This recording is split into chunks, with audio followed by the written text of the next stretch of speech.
O feriado municipal da Praia da Vitória é sustentado através da Batalha da Praia, a Batalha de 11 de agosto de 1829. Decorreu no âmbito da programação das festas e deste dia uma sessão comemorativa para relembrar também a data e houve ainda a habitual cerimónia de homenagem aos antigos combatentes mortos no ultramar.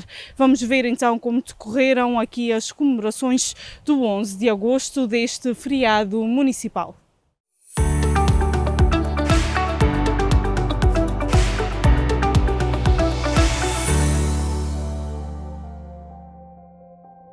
Desde 2004 que o feriado do município da Praia da Vitória é celebrado a 11 de agosto, recordando o facto da Baía da então Vila da Praia ter sido palco de uma batalha que se caracterizou pela tentativa de invasão da força miguelista defensora do absolutismo.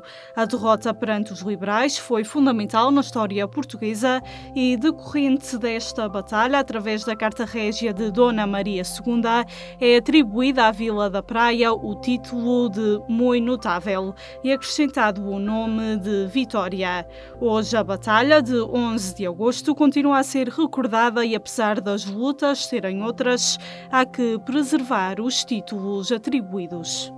O que demonstra que no caminhar de todos estes anos são muitas as batalhas. As batalhas, diariamente nós cruzamos-nos com ela e, na verdade, o que há é que honrar este nome e é abraçarmos os desafios sempre com o objetivo de chegar à vitória e poder honrar a Praia da Vitória. É comum neste dia, por iniciativa da Câmara Municipal da Praia da Vitória e do núcleo da Ilha Terceira da Liga dos Antigos Combatentes, existir uma homenagem aos antigos combatentes do concelho no monumento existente no Largo da Batalha.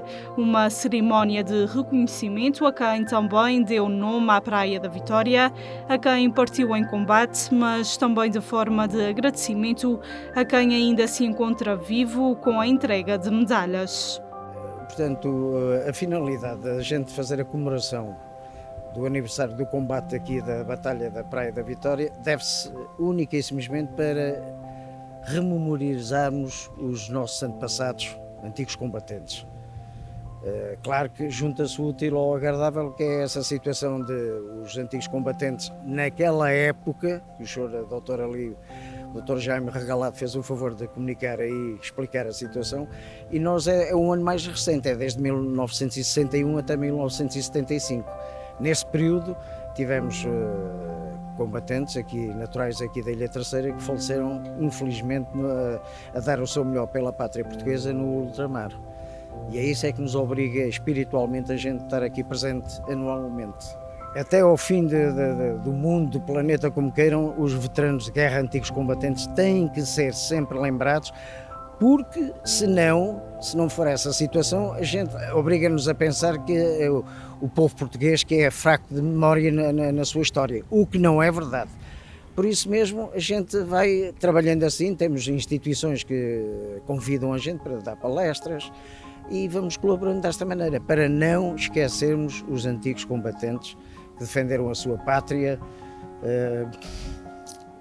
Em dia de feriado municipal houve tempo para uma explicação histórica sobre toda a Batalha de 11 de agosto de 1829, importante para a implementação do liberalismo em Portugal. Uma recolha de informação com vista a instalar uma exposição no Forte de Santa Catarina através do Gabinete de Turismo do município. Acontece que, a 10 de março de 1826, D. João VI morre. E aí é que tudo muda. Portanto, por uma questão quase natural, Dom Pedro, sendo o filho mais velho, seria o legítimo herdeiro ao trono. Contudo, ele sendo o imperador do Brasil, essa situação não era do agrado das pessoas mais influentes no país e, de facto, isso não foi aceito de ânimo leve. Então, Dom Pedro, sendo uma pessoa astuta também, tentou, até porque começou a haver alguma pressão a nível europeu para que Dom Miguel, se calhar, fosse a pessoa indicada para assumir o trono. O que é facto é que Dom Pedro para garantir este controle, arranja um casamento, eu vou-lhe chamar arranja porque de facto é mesmo assim, entre o irmão e a filha. A filha essa que tinha 7 anos, portanto parece uma coisa um bocadinho esquizofrénica, mas efetivamente foi o que aconteceu. E a ideia seria, este casamento por conveniência faria com que Dom Miguel ficaria como regente do país até à maioridade da sobrinha, no caso mulher, e portanto a partir dessa altura, então aí sim, Dona Maria seria rainha de Portugal, enfim, sendo parceira também na governação do país com Dom Miguel. Acontece que Dom Miguel aceita as condições, até porque teria que jurar esta Carta Constitucional, alinhada com os ideais liberais, que o facto é que Dom Miguel regressa ao país, e quando regressa ao país, insatisfeito com a situação, assume que o irmão é um soberano de outro Estado, e portanto, não sendo rei de Portugal, não tem que ditar as regras e portanto não o reconhece como rei e assume para ele esse papel. E aí começam as lutas entre liberais e absolutistas de uma forma mais assumida.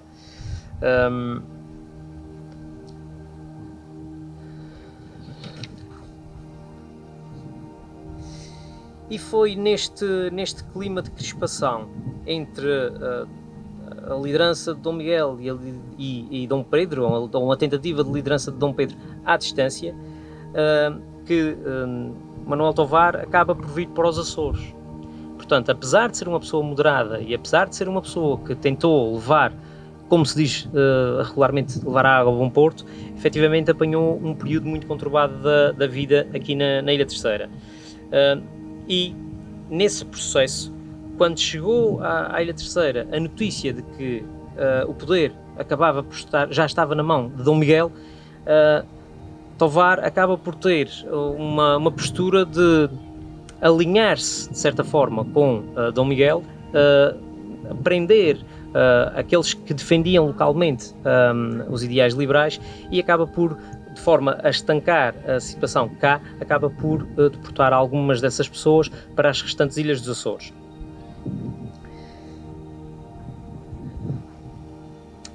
No entanto, há aqui um pequeno pormenor que é, de facto, importante também salientar, que foi mais uma tentativa de tomada da cidade de Porto por adeptos desta causa liberal. E, de facto, isso aconteceu em 1828, portanto, muito próximo já desta batalha, e nessa altura toma-se o Porto, mas Dom Miguel consegue estancar esta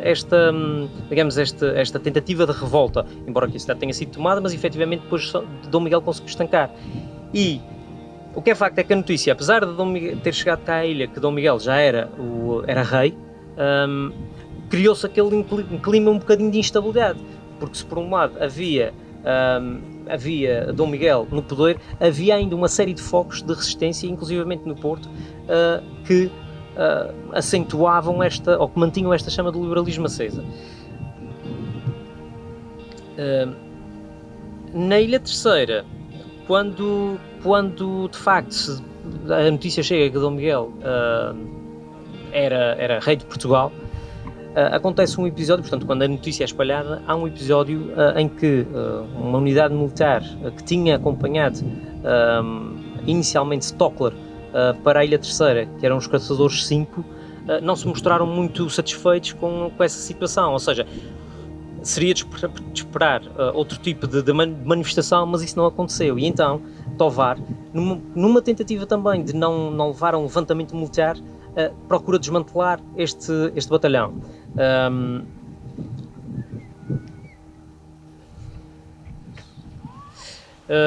E portanto, apesar destas decisões terem sido tomadas, apesar de ter havido o desmantelamento do batalhão número 5, efetivamente continuavam a haver ajuntamentos em torno da defesa desta causa liberal, e aí poderemos se calhar salientar Teotónio Ornelas da Câmara, uma vez que foi talvez o maior benfeitor e aquele que mais custeou o esforço de guerra localmente em prol da causa liberal. e portanto mantinha-se esta defesa da causa, embora que num clima mais de secretismo. E é justamente neste contexto, portanto, fruto destas influências que vão havendo de forma mais ou menos secreta aqui na ilha, que em 22 de junho de 1828, comandado pelo Major Quintino Dias, é feito uma ação militar que acaba por depor aquele que era o capitão-general, portanto, Manuel Tovar. Nessa circunstância, as forças absolutistas acabaram por se dispersar, acabando por fugir acima de tudo para a zona norte da ilha, e eram lideradas pelo capitão Manuel. Peço desculpa, deixem-me só recordar o nome, porque são tantos nomes. João Muniz Corte Real, exatamente. E portanto, João Muniz Corte Real era o rosto desta resistência, tornou-se o rosto desta resistência absolutista, centrou as suas forças no norte da ilha, mas Stockler, apesar de Tovar ser o capitão-general, Stockler manteve-se na ilha e manteve o seu magistério de influência. Foi tentando sempre que podia minar, passa a expressão, aquilo que era os interesses liberais.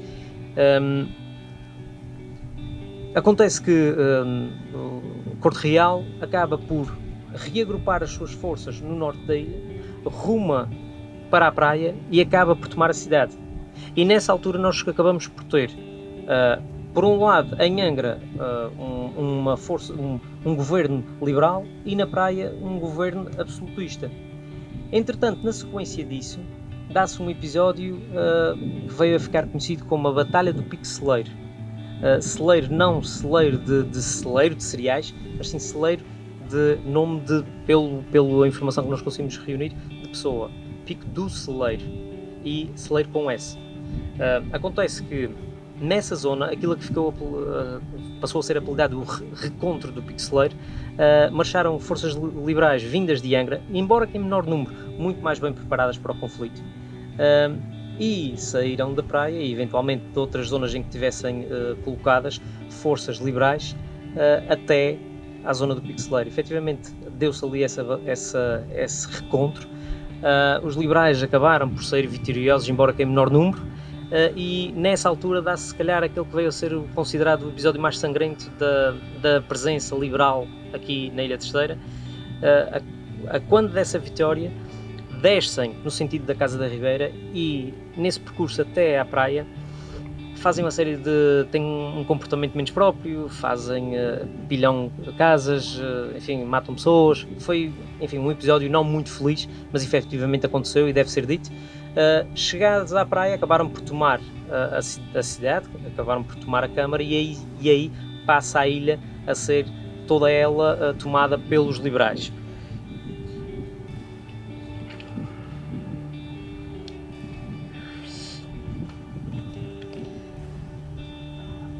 A 22 de julho de 1820, a 22 de julho de 1829, chega à ilha uma das personalidades que acabou por ter um papel preponderante nas lutas liberais, que foi António Noronha, portanto o Conde de Vila Flor, e o Conde de Vila Flor toma a seu cargo o reorganizar das tropas liberais, acaba por tornar a liderança muito mais forte, até porque havia algumas querelas entre os líderes na cúpula liberal, e portanto Tovar acaba por tomar a si essa responsabilidade de organizar, o Conde de Vila Flor acaba por tomar essa responsabilidade de reorganizar as tropas, vem fortificar a linha de defesa da Baía da Praia e portanto acaba por ser uma pessoa com um papel muito importante nessa circunstância.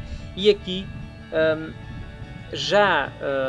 Dom Pedro tinha tomado providências no sentido de estancar estes focos de rebelião que aconteciam quer na Madeira, quer nos Açores, especialmente aqui na Ilha Terceira.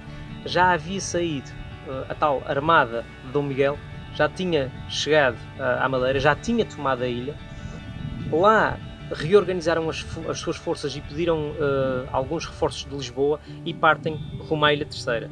Chegam então à Ilha Terceira com uma força de 21 navios e cerca de 5.000 homens muitíssimo bem armados. Para terem uma ideia, enquanto que em terra haviam cerca de 500 soldados, numa fase inicial, cerca de 500 soldados que permitiam defender a linha de costa, eram 5.000 os homens que Dom Miguel trazia, e eram apenas 11 peças de artilharia que se encontravam espalhadas por estas fortificações. Portanto, substancialmente menos do que aquilo que Dom Miguel trazia. Efetivamente, no dia 11 de agosto de 1829, esta armada chega ao largo da Ilha Terceira. Acontece que, ao contrário daquilo que hoje temos, e sendo agosto, portanto pleno verão, temos um dia de nevoeiro cerrado. E, portanto, houve aqui uma conjugação de fatores que também fez com que acabássemos por ter uma vitória liberal. Há aqui um nevoeiro cerradíssimo, as escolhas nos desembarques também não foram muito acertadas, e então, por volta das 11 horas da manhã, avista-se a entrada dos navios, e eles foram-se posicionando mais ou menos de forma estratégica para que então aí sim começasse o desembarque. Fruto do acaso, ou de ser do acaso, ou de sorte, ou de uma técnica de execução tremenda do forte do Porto, há um tiro que é enviado para a nau Dom João VI e que a danifica substancialmente. E nessa altura, as forças absolutistas acharam convictamente que em terra a proteção que os liberais ofereciam era muita, e de facto não era verdade.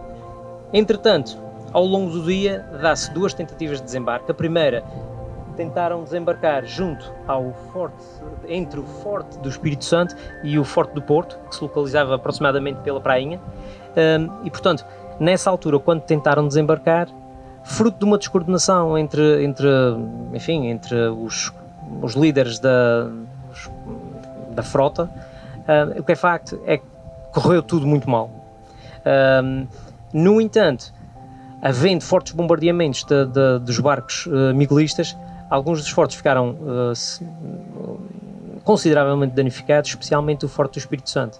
E então foi possível, à primeira tentativa de desembarque, tomar o Forte do Espírito Santo. Acontece que em terra, uma das forças militares que se tinha deslocado para a ilha, que eram os voluntários da Rainha, e que eram fervorosos defensores desta causa liberal e da Rainha, aliás, de Dona Maria ser Rainha de Portugal, de uma forma, eu vou-lhe chamar heroica, mas se calhar foi louca, tomaram novamente o Forte do Espírito Santo e conseguiram repelir a tentativa de desembarque das forças absolutistas. Além de terem tomado o forte, as forças absolutistas, que já estavam a ser massacradas, tentaram outra estratégia, que era subir a Ponta da Mamerenda. Completamente errado, portanto, a tentar subir aquilo é de loucos, e correu muitíssimo mal. O que é facto é que mais tarde, por volta das 5 horas da tarde, entre as 4h30 e as 5 horas, dá-se uma segunda tentativa de desembarque, nessa altura já a meio da baía, mais uma vez não surtiu efeito. Eram 15 barcos, 15 lanchas que estavam a tentar desembarcar.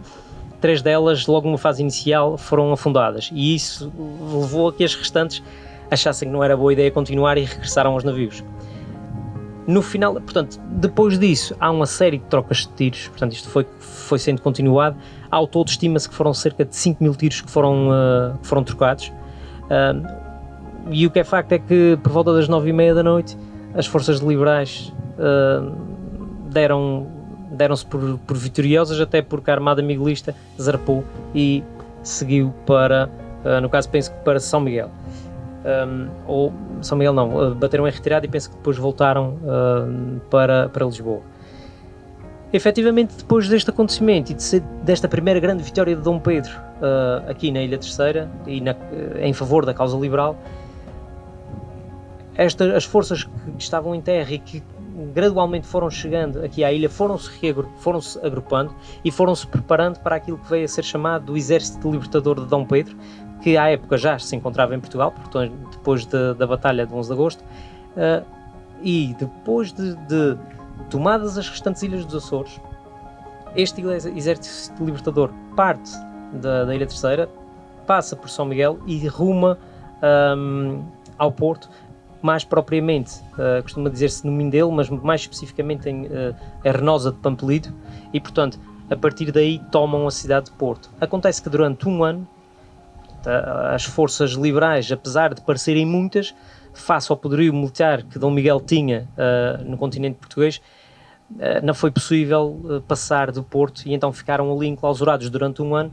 E quando já o esforço de guerra era de tal ordem que se calhar se pensava que tinha sido uma má ideia, eis que há uma manobra, eu direi, brilhante, por parte de Dom Pedro e de Charles Napier, que à época já era o comandante da frota naval de Dom Pedro, em substituição de George Sertorius, engendram um estratagema com o propósito de tomar Lisboa, mas fizeram-no expectavelmente, saindo do Porto, iriam diretamente para Lisboa, mas fizeram uma coisa diferente. Desceram toda a costa portuguesa, entraram pelo Algarve, nessa altura não tiveram grande oposição, e daí até Lisboa foram gradualmente ganhando território até que tomaram a capital. Efetivamente, depois disso, já pouco restava a Dom Miguel, senão tentar recuar o mais que podia, e foi instalar-se no seu último grande reduto, que era no Alentejo, em Evramonte. Então, em Evramonte, depois de já não haver qualquer hipótese de manutenção do poder, é assinado um tratado. Esse tratado basicamente foi o de pôr de armas e a terminar, por assim dizer, a Guerra Civil Portuguesa. No dia 26 de maio de 1824 ele foi assinado, então aí sim terminavam, pelo menos de forma oficial, porque haveria sempre algumas escaramuças eventualmente, mas de forma oficial terminava a Guerra Civil Portuguesa. E depois disto, já mais tarde, quando Dona Maria II já está devidamente instalada e acomodada no trono português, no dia 12 de janeiro de 1837, é então atribuída à Praia da Vitória, fruto desta circunstância e desta batalha, atribuída à Praia da Vitória o título de muito notável e da Vitória à Praia.